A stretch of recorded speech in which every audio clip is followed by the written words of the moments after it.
કલિકાલની અંદર નામે તો કરોડો કુમતીને સુધારી છે. કેટલી કુમતીઓ કે જે અહલ્યાને જેમ જડ થઈને પડેલી છે, સાપિત થઈને પડેલી છે. ગૌતમ નારી સાપ બ્રસ ઉપલ ધરી દે. ગૌતમનો સાપ થયો ને અહલ્યાને, અને જડ બની ગયા. અને ત્યારે પ્રતીક્ષા હતી કે કોઈ રામ આવે અને એની ચરણ ધૂલી જો મને મળે ને તો મારો ઉદ્ધાર થાય. અને ત્યારે રામ દંડકારણ્યની અંદર જ્યારે નીકળે છે, ચરણ રજ પ્રભુ ચાહતી. પ્રભુ આજ વર્ષોથી હું આમને એમ પડી છું, બધા મને ધૂતકારે છે, મને છોડીને બધા જતા રહ્યા છે આશ્રમમાંથી, અને એ સમયે તમે પધાર્યા છો તો મારો ઉદ્ધાર કરો. અન જેવી ભગવાનની ચરણ ધૂલી છે, ચરણ રજ છે, એ જેવી અહલ્યાને અડીને સાપમાંથી મુક્ત થયા. તો ત્રેતામાં તો ભગવાને પ્રગટ થઈને ભલે તાપસ એકથી તારી, તપસ્વીની એક સ્ત્રીને તારી અહલ્યાજીને, પણ નામ કોટિકલ કુમતી સુધારી. રામ ભલે ન આવે, રામનું નામ જો આવી ગયું ને તો પછી રામને આવવું જ પડશે. ભગવાનનું એવું સ્મરણ છે, એવું જ કીર્તન છે અને એવું જ શ્રવણ છે. એટલે ભાગવતકાર મને તમને અહીં ભલામણ કરે છે કે જીવનભર મૃત્યુની પરીક્ષામાંથી પસાર થવા માટે શ્રવણ, સ્મરણ અને કીર્તન, આ ત્રણ વસ્તુ છે, એને આપણે આમ પકડી રાખવાની છે. સમસ્ત ઉપાસકો જગતની અંદર જેટલા છે એ બધાનું શ્રેય છે એમાં ભગવાનની ભક્તિની અંદર. તીવ્રેણ ભક્તિ યોગેન યજેત કૃષમ ભજેત.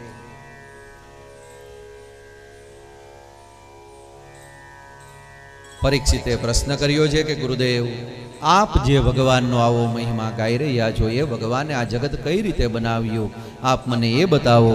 ત્યારે 10 અધ્યાયના આ બીજા સ્કંદની અંદર સૃષ્ટિના સર્જનની કથા આવી છે કે સૌપ્રથમ ભગવાન આદિનારાયણ એકોહમ બહુશ્યામ થવા માટે લીલા કરે છે. એના નાભીમાંથી બ્રહ્માજી થયા. એ બ્રહ્માજીએ અસંખ્ય વર્ષો સુધી તપ કર્યું, ભગવાનના દિવ્ય ધામના દર્શન થયા, આજ્ઞા આપી કે તમે આ જગતને બનાવો. અને એ જગત બનાવવા માટે બ્રહ્માજી જ્યારે સક્રિય થયા ત્યારે 14 લોકવાળું આ બ્રહ્માંડ, એની અંદર જલચર, થલચર, નભચર આવા અનેક પ્રકારના જીવો, 84 લાખ યોની, સત્વગુણ, રજોગુણ, તમોગુણ, અને આ બધું જ બનાવ્યું જેની અંદર આપણે જીવી રહ્યા છીએ, જે આપણે જોઈ રહ્યા છીએ, જે આપણી આજુબાજુ છે ને, સર્ગ, સર્જન, એ બનાવ્યું છે ભગવાને. અને ચતુશ્લોકી ભાગવતનું દાન કર્યું છે કે જેનાથી બ્રહ્માજીને સામર્થ્ય પ્રાપ્ત થયું. બીજા સ્કંદને ત્યાં વિરામ આપ્યો છે અને ત્રીજો સ્કંદ છે એની અંદર ભગવાનના 2 સ્વરૂપ છે એ પ્રગટ થાય છે. ત્રીજો સ્કંદ એટલે વિદુર અને મૈત્રેયનો સંવાદ છે. એની પૂર્વ ભૂમિકા બાંધી વિદુર અને મૈત્રેય મહારાજના વચ્ચે જે સંવાદ થાય છે એ ભાગવતના ત્રીજા સ્કંદ રૂપે છે. વિદુરજીએ મૈત્રેયને પ્રશ્ન કર્યો છે, સુખ માટે બધા કર્મ કરે પણ દુઃખ કેમ મળે છે મહારાજ? ભગવાનની લીલાઓ કઈ કઈ છે? ભગવાન કઈ રીતે આ સૃષ્ટિ ઉપર વધારે છે, આપ મને બતાવો. અને ત્યારે ફરી એકવાર બીજા સ્કંદની અંદર જે કથા આવી સૃષ્ટિના સર્જનની, એ જ કથા અહીં ત્રીજા સ્કંદની અંદર આવે છે. ભગવાને જે બ્રહ્માજીને કહ્યું કે સૃષ્ટિ બનાવો, તો બ્રહ્માજીએ 10 ઋષિઓને પ્રગટ કર્યા. મરીચી, અત્રિ, અંગિરસ, પુલસ્ત્ય, પુલહ, ક્રતુ, ભૃગુ, વશિષ્ઠ, દક્ષ અને નારદ આ માનસ પુત્ર છે બ્રહ્માજીને. મનુ સતરૂપા થયા અને એમને કહ્યું કે મૈથુનિક સૃષ્ટિથી તમે જગતની રચના કરો. અને ત્યારે મનુ મહારાજ કહે કે પિતાજી, સૃષ્ટિ તો બનાવીએ પણ અમારે ત્યાં જે બાળકો થાય એને અમારે રાખવા ક્યાં? કારણ કે પૃથ્વી રસાતલની અંદર છે. અને ત્યારે ભગવાનની સ્તુતિ કરી બ્રહ્માજીએ, અને બ્રહ્માજીના નસકોરામાંથી અંગુષ્ઠ માત્ર ભગવાન વરાહ નારાયણ પ્રગટ થયા. દેવતાઓએ ભગવાન વરાહ નારાયણનો જયકાર કર્યો. શ્રી વરાહ નારાયણ ભગવાન કી જય. ભગવાન પ્રગટ થઈને સીધા રસાતલની અંદર ગયા. પૃથ્વીને પોતાના દાંત ઉપર ધારણ કરી અને ઉપર આવે છે. હિરણાક્ષ નામનો એક રાક્ષસ મળ્યો અને ભગવાને એમને ગતિ પ્રદાન કરી, પૃથ્વીને આપી, આધાર શક્તિ ઉપર સ્થાપી અને મનુ મહારાજ શત્રુપાને કહ્યું કે હવે તમે સૃષ્ટિ બનાવો. મનુ શત્રુપાને ત્યાં 5 દિવ્ય સંતાનો થયા છે અને એનાથી જ આ બધા માનવો થયા. મનુના પુત્રો છે એટલે માનવો એવું બ્રહ્માજીએ નામ આપ્યું. આકુતિ, દેવહૂતિ અને પ્રસૂતિ આ 3 દીકરી છે. પ્રિયવત અને ઉતાનપાદ 2 દીકરા છે. એનાથી ભાગવતના 3જા સ્કંદની અંદર ભગવાન કપિલના પ્રાગટ્યની કથા આવે છે. કરદમ નામના એક ઋષિ હતા. બ્રહ્માજીએ કહ્યું કે તમે પુત્ર ઉત્પત્તિ કરો, પણ કરદમજીએ કહ્યું કે હું કોઈ સામાન્ય પુત્રના પિતા બનવા ઈચ્છતો નથી. અને ત્યારે 10,000 વર્ષ સુધી આ કરદમે તપ કર્યું. ભગવાન પ્રગટ થયા, કહ્યું ઋષિ માગો શું જોઈએ? કહ્યું ભગવાન તમારા જેવો એક પુત્ર જોઈએ છે, દીકરો જોઈએ છે. ભગવાન કહે કે મારા જેવું તો આ જગતની અંદર બીજું કોઈ છે નહીં મહારાજ, એના માટે તો મારે સ્વયં આવવું પડે. અને વરદાન આપ્યું છે કે હું સાંખ્ય શાસ્ત્રનું ગાન કરવા માટે તમારે ત્યાં અવતરીશ.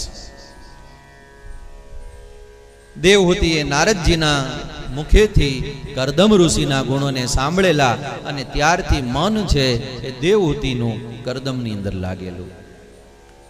મને શત્રુપાને બધી વાત કરી. વનની અંદર આવે છે, કરદમના આશ્રમની અંદર, અને બધી વાત કરી. મહારાજ અમારી દીકરી રાજકન્યા છે પણ એક ઋષિ પત્ની બનવા ઈચ્છે છે. રાજ્યના વૈભવોને છોડીને મહારાજ એ તમારી સેવા કરવા ઈચ્છે છે, આપને પતિના રૂપે વરણ કરવા ઈચ્છે છે. અને ત્યારે કરદમ ઋષિએ મા દેવહૂતિનું આજ પાણી ગ્રહણ કર્યું છે. કરદમની સેવા કરતા કરતા દેવહૂતિએ દેહને ગાળી નાખ્યો. એકવાર કરદમ ઋષિ સમાધિમાંથી બહાર આવીને જ્યાં જુએ તો રાજકન્યા હતા. ઋષિ પત્ની થયા પછી બિલકુલ શિથિલ થઈ ગયા દેહથી. અને ત્યારે પ્રસન્ન થયા છે કે આ રાજકન્યાએ મારી કેવી સેવા કરી. યોગ બળથી એક વિમાન બનાવ્યું. સ્વર્ગના તમામ સુખો આ વિમાનની અંદર ઉપલબ્ધ હતા. અને કહ્યું ચાલો દેવી આ બિંદુ સરોવરની અંદર સ્નાન કરી આવો. આપ બિંદુ સરોવરની અંદર સ્નાન કરીને જે આવે છે, પૂર્વ નૂતન સ્વરૂપ એમને પ્રાપ્ત થયું. વિમાનની અંદર બિરાજમાન થયા. આખા ભૂમંડળની પ્રદક્ષિણા કરી અને મહિનાઓ સુધી દિવ્ય આનંદ પ્રાપ્ત કર્યો છે. પુનઃ પોતાના આશ્રમની અંદર આવ્યા અને કરદમ ઋષિએ પોતાનું તેજ મા દેવહૂતિના ઉદરની અંદર સ્થાપિત કર્યું. અને 9 કન્યાઓનો જન્મ થયો છે. ભાગવતકાર કહે છે કે ભગવાન કપિલના આવતા પહેલા 9 દીકરીઓ આવી, એ નવધા ભક્તિ છે. 9 કન્યાઓના પિતા થયા. પુનઃ સમય જવા લાગ્યો ધીરે ધીરે. અને હવે ભગવાન કપિલ સાંખ્ય શાસ્ત્રનું ગાન કરવા માટે આ ધરાધામ ઉપર અવતરિત થવા ઈચ્છે છે. ત્યારે કરદમ ઋષિને આજ્ઞા આપી અને કરદમના તેજનો આધાર લઈ અને જગનિવાસ ભગવાન છે એ મા દેવહૂતિના ઉદરની અંદર બિરાજમાન થયા. દિવ્ય વાતાવરણ થયું. ઋષિઓને પ્રસન્નતા થવા લાગી. દેવતાઓ પુલકિત થયા. યજ્ઞકુંડની અંદર ભગવાન યજ્ઞદેવ સ્વતઃ પ્રગટ થઈ ગયા. શાસ્ત્રો છે એ બધા થનગનવા લાગ્યા, કારણ કે સાંખ્ય શાસ્ત્રનો પ્રચાર પ્રસાર થવાનો છે. એના ઉદ્ઘોષક એક પ્રગટ થવાના છે. અને એવા મંગલમય સમયે કરદમના આશ્રમની અંદર મા દેવહૂતિના ઉદરથી કાષ્ઠમાંથી જેમ અગ્નિ પ્રગટ થાય, સાંખ્ય શાસ્ત્રનું ગાન કરવા માટે ભગવાન કપિલ નારાયણ પ્રગટ થયા અને ભગવાનનો જયકાર થયો. શ્રી કપિલ નારાયણ ભગવાન કી જય. ભગવાન કપિલ આવ્યા છે. કરદમજીએ સ્વાગત કર્યું, પૂજન અર્ચન કર્યું અને કહ્યું કે ભગવાન જગ કલ્યાણ માટે હજુ વધુ સાધના કરવા માટે તમે મને આજ્ઞા આપો. અને ત્યારે વધારે સાધના કરવા માટે આ ઋષિ કરદમ ઋષિ આજ પ્રસ્થાન કરે છે. મા દેવહૂતિએ જોયું કે જગનિવાસ મારા પુત્ર બનીને આવ્યા છે તો હું મારું આત્મકલ્યાણ પ્રાપ્ત કરું. અને ત્યારે શરણાગતિ સ્વીકારી અને જ્ઞાન દાન કરવા માટે ભગવાનને વિનંતી કરી છે. અને ત્યારે ભાગવતના 3જા સ્કંદની અંદર ભગવાન કપિલે સાંખ્ય શાસ્ત્રનું ગાન કર્યું છે. આમ તો સાંખ્ય શાસ્ત્ર એટલે યોગીઓનું શાસ્ત્ર છે, પણ ભાગવતનું જે સાંખ્ય શાસ્ત્ર છે ને એ ભક્તિથી રંગાયેલો છે, એટલે બધાને સરળ પડે, સહજ પડે એવું છે કે જેની અંદર ભક્તિનો મહિમા ગાવામાં આવ્યો છે, જીવ જગત અને જગદીશ ત્રણેયના સ્વરૂપ બતાવવામાં આવ્યા છે, ગુરુનો મહિમા બતાવવામાં આવ્યો છે. જગતની અંદર જેટલા સાધનો છે એ બધા જ સાધનોની અંદર ભક્તિ અધ્યાત્મ એક એવું સાધન છે કે જીવ સરળતાથી તરી જાય.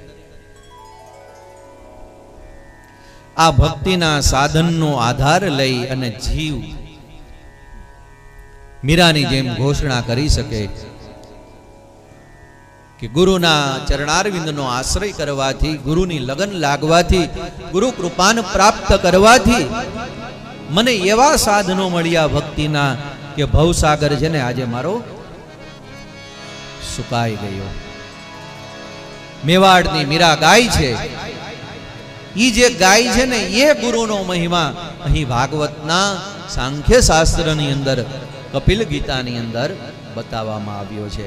પણ શરત શું છે કે એવા કોઈ ગુરુ હોય, એવા કોઈ ભગવાન હોય કે જે ધર્મ, અધ્યાત્મ અને ભક્તિના સાધનોને પ્રગટ કરે, એના ચરણની અંદર લગન લાગે.